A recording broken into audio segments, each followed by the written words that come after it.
So there were things like that where you learn about dealing with people where they are. Yeah. And with every change, there's going to be winners and losers, right? So find out the losers. Sometimes they're not really losing as much as they think, but sometimes they're really going to lose. So you have to work with people where they are, really understand what's happening.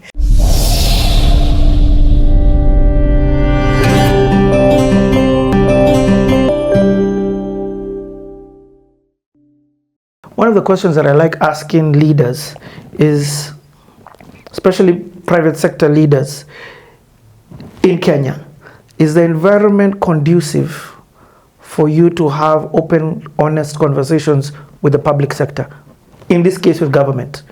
So it's wonderful that I'm hearing, you're this brilliant mind, but is government, are you able to sit down on the table and have peer-to-peer conversations with government, and are they listening?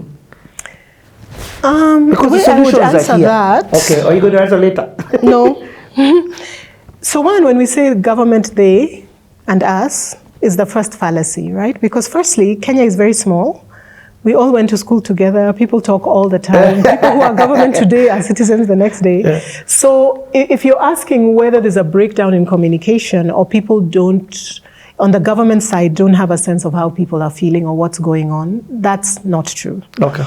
I think the other thing is that one of the things that is a fallacy is the competence in government. So many people, anyone who works in government or with government, is always amazingly impressed by the technical knowledge. You know, like if you, let's say we're talking about reform of the lands office, for example, so Adisasa or something, you know, and we say now we're digitizing land records. The kind of people you find if you're the private sector working with you on the opposite side are brilliant minds. They're extreme specialists. They've gone on exchange tours. A lot of them are specialized in that. So they're very, very solid professionals. The best of the best. Okay. The thing is, what are we doing that's making it so that these brilliant minds are not able to deliver for the people? What institutionally is the problem? So that's another way to think about it. As far as dialogue, there's very many different platforms. I think I would say that the business associations are the biggest, between KEPSA and some of the other associations, KEM for manufacturing. Yes. There's also things outside that network of the lobby associations, if you want to call them that, or the advocacy associations, where you then have other platforms, like the American Chamber of Commerce, for example, has different sectoral ways that they talk to government in different ways. There's another organization I'm involved in, the Aspen Initiative for Africa. With that one, we actually sit across the table from government on certain sectoral issues. So as far as dialogue, on the technical side, and also getting feedback from business on how we're experiencing things, I would say that for Kenya particularly, there's quite a sophisticated infrastructure in which that communication happens. I think the place where there might be a breakdown is now when that communication has happened. What are some of the constraints that people within government, and even on the business side, every time, even you, when you decide to make a change in your life, there's the time you say, this is where I am and this is where I'm trying to go, and all the things that happen in between. So our question should be, what is it on the policy side that makes it difficult for them to deliver some of the things that we need? Sometimes it's legitimate constraints, just resources, but other times it's institutional challenges that make it difficult for them to find their way to the end. And some of that is about, as I said before, working with people and supporting them to be able to serve you better, right? Okay. And sometimes it's case by case, person by person, like that. Wow. Yeah, you've explained this thing so well. I've gotten empathy, even for people within both sectors. Yeah. You get private and public, about the challenges that they face to bring about the change through the discussions that they've had, the dialogue that has been had. Okay, 2003, you come back. Oh, we're still there? We're there. 2003, we come back. What a time to be in Kenya. It was euphoric and heady. And yes, the Gallup poll said that we were the most optimistic people on earth. There's all kinds of urban legends about, you're in a matatu and then the driver tries to give a bribe to a policeman, and the people in the matatu say, we're not moving until you get that money back. So we said this was a new time, and we're going to change things, and we're taking our country into our destiny. And And so it was a very heady time. And I think from then we started to see a lot of reforms, many of which are still underway now. It's a process. We always say that Kenya is an intergenerational project. One lot does one part, they hand it over. But what we want, though, is to keep moving forward. Yes. We don't want any generation to drop the ball. We need to keep moving. Yeah, so at that time, what then we discovered is that with this confidence, people started to bring money back into the country that had left the country, out of their mattresses that had been hidden. And then we started to see people start to invest. One lens that I had was real estate. From the time I had been in the US, I had been investing in real estate in the New York period, where I would, together with others, we would buy property in New Jersey, we would fix it up and resell it. So Flipping, right? Yes. And mostly multi-units, like small apartment blocks, 6 units, 4 units, yeah. And then once we fixed it up, the government would then bring Section 8 and lease it out, yeah. So there's a way where when you got a building up to a certain standard, it was almost guaranteed that the government, because there was a shortage of housing, the government would then lease it for low-income dwellers. So I had gotten that bug already in the US. So when I came to Kenya, I just saw the opportunity immediately, that this place is going to blow up. It's going to be fantastic. It's just the beginning of what is going to be a sustained real estate boom. And sure enough, it was. There were concepts like pre-sale that had not been known before, where people put money down before the building is done. That was very new. That was new? Yes, and that allowed developers to start investing, right? So how did guys build houses before? I mean, or apartments. You wait you raise money as a developer, you finish the house, when it's done, somebody comes and buys it. Wow. And you hold all the risk at that time. So some of these concepts really made a difference. So I started developing as soon as I got here. So I got my family together, we started developing together. So, slow down. I started developing. Hold the brakes right there. It takes capital to do that. Yeah. So where are you raising capital for that? Okay, or are you starting small scale projects? Very small, very small. So what would happen? Not an apartment, or what's it like? No, like apartment blocks, yeah. So what would happen?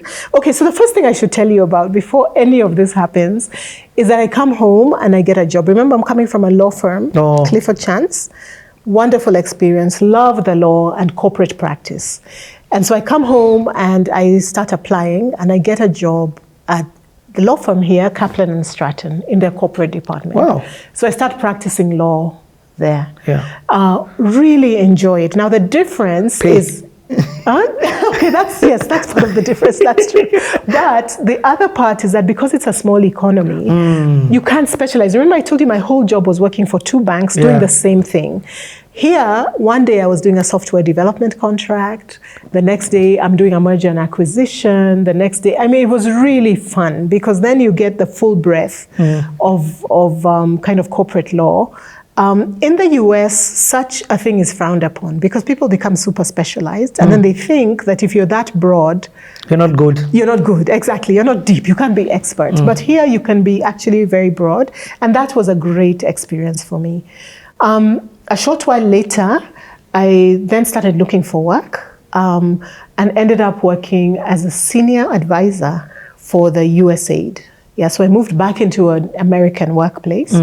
The task in that role was, it was a regional role, and the idea was when transport, all the trade that happens from Mombasa comes up the northern corridor, all the way to Malaba, then it goes into Uganda, all the way to Rwanda.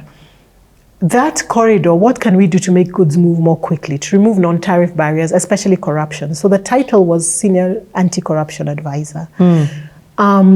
And so my work was to understand what's happening on the ground. Listen, remember my dissertation was about the difference between the law and the reality. Yeah. And that difference is people, right? Yep. So now how do we go and find out what's really going on below the surface that is driving these delays? So sometimes it used to be coming to the port, 21 days later, your goods have not come out. Wow. So what can we do to bring that down to 12, then to 6, then to 4, and then eventually make it so that things are moving very fast? Because as you're doing all of that, that's fuel, it's demurrage at the port. Then after that, every time every place you go and stop, there's a driver there, there's lodging, and of course your goods haven't reached there, and all those costs are being added for the consumer inland. Yeah, so my work was to figure that out. I like that. So sometimes you don't look at it from that perspective, that this delay makes the goods more expensive for me. It does. Because the person bringing in is like, yo, I need to make my costs back. This thing needs to be profitable. Add them up. Add this up, which is why if you go to Uganda, the same, imported goods are much higher just because of that northern corridor. Wow. Yeah, so my task was to understand what's going on. Very similar to the job in California. Did you take a drive? What's going on? I spent a lot of time at the port, at customs, sitting there watching people and their interactions to understand what really happens to these goods and how are they processed. So from there then, with very good mentorship, in that team, we then designed a program. So that was my job and my portfolio and my program that I led.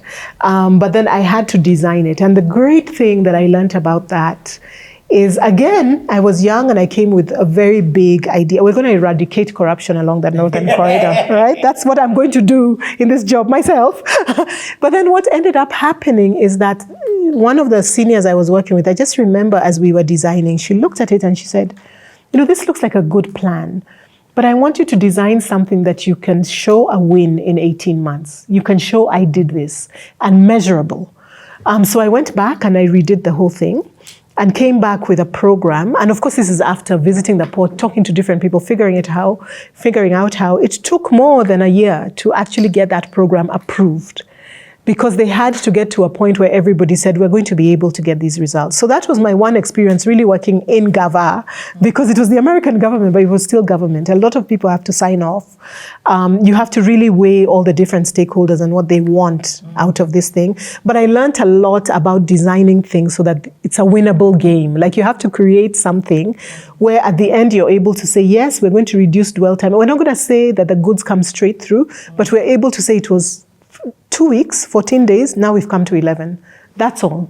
So you take your part and you make sure you finish it. And that has taught me a lot about how I approach reform projects. Wow. There was another case where we had thought in that project, I had thought that I would work with a certain entity, right? I said, oh, this must be KRA or this must be whatever.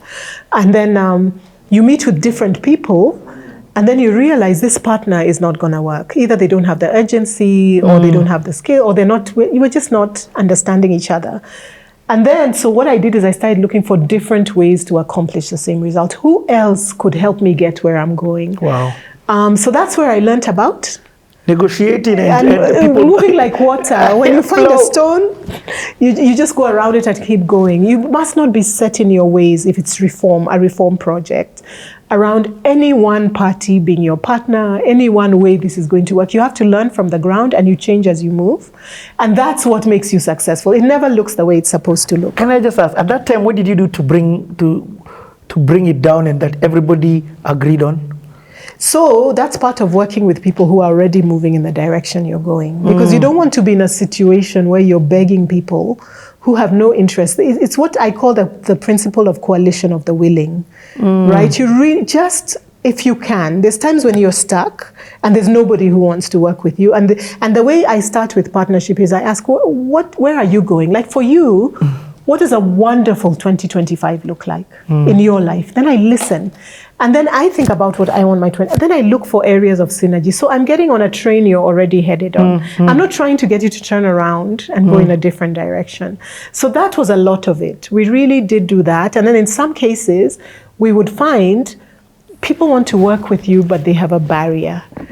For example, grandfather clauses. That's something I learned about there. So what happens is that there's people who want to reform for the future, but they're worried that they have to go back to school. So you're speaking to people who are 60 years old.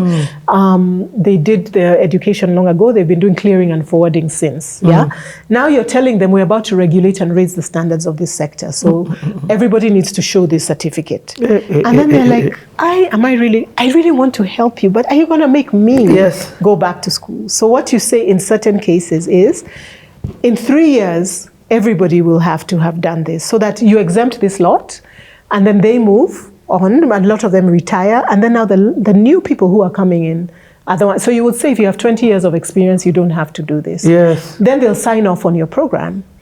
So there were things like that where you learn about dealing with people where they are, and with every change, there's going to be winners and losers, right? So find out the losers. Sometimes they're not really losing as much as they think, but sometimes they're really going to lose. So you have to work with people where they are, really understand what's happening.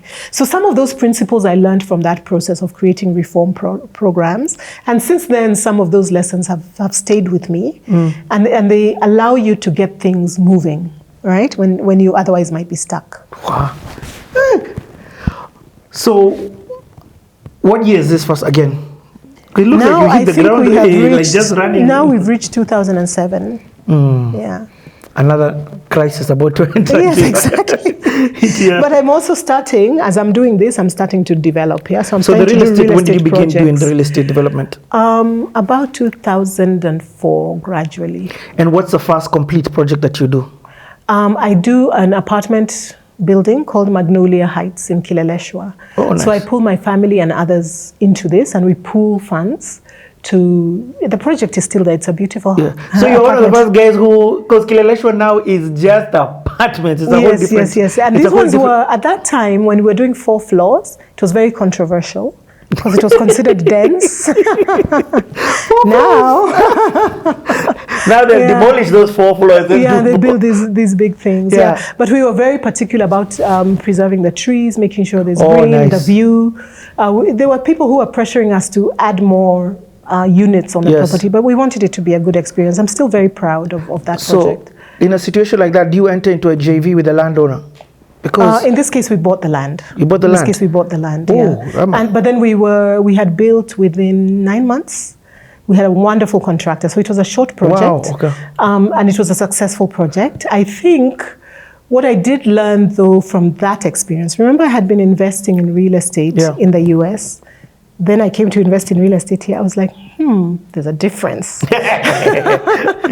So what I want to do is to work with other developers. It doesn't have to be this hard.